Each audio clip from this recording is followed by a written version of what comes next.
David Webb because David knows that area well and has visited many, many times. What do we do about these hostages, David?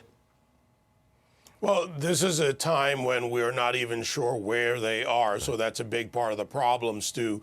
I spoke with Ambassador Michael Oren. I think you know Michael this morning, used to be a Gaza commander as well. And in the case of where they are, combined with Israel's ability to negotiate, that's a difficult situation right now. Qatar has offered to come in. How does the U.S. get involved? Well, that brings in a wider issue for us. These are Americans in some cases, or Israeli Americans, of which there are over 100,000 plus, well over that, that carry dual citizenship. So this is a very complex situation, and right now there isn't a clear path. How should the White House respond to the whole situation? I just reported that the president has called a lid for the rest of the day. In other words, no more public appearances or statements for the rest of the day. Is that the correct response at this time?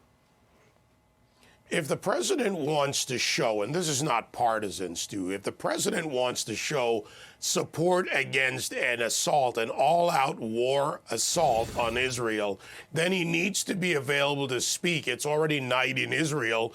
That means he can speak to the Western world, to the time difference here, to keep that support going so that tomorrow morning when they wake up, they know that they still have the support and a vocal support. What they've done at the White House is pull back because their left flank is very anti-Israel. You look at Rashida Tlaib. Cory Booker, by the way, is someone who voted to approve $150 billion going to Iran. So Cory Booker's a fraud when he sits there and explains or proclaims his support. And when you look at New York state representatives and more, they have all been in this camp, Harvard University. So the president can stand up there and speak against all of that, not even by mentioning it, but by standing up and saying, whatever Israel needs, whatever we have working relationships, military relationships, intelligence relationships, that we will do our part, but not get drawn into open conflict with the Gaza, and they may not call it an army,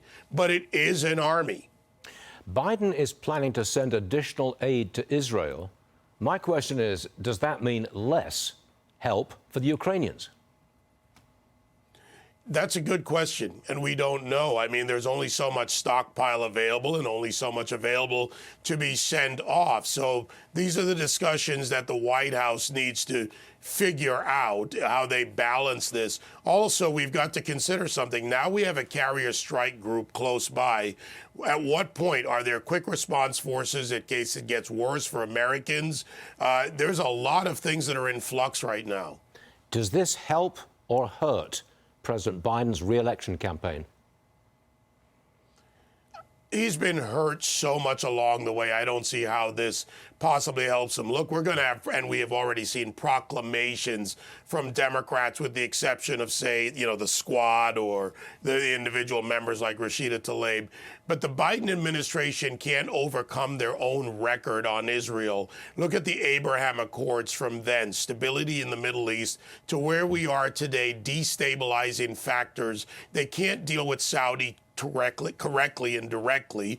Whether Qatar can play a role here, maybe that helps. But I don't see how any of this helps him. Their record is clear, even to those, and especially to those in the Middle East.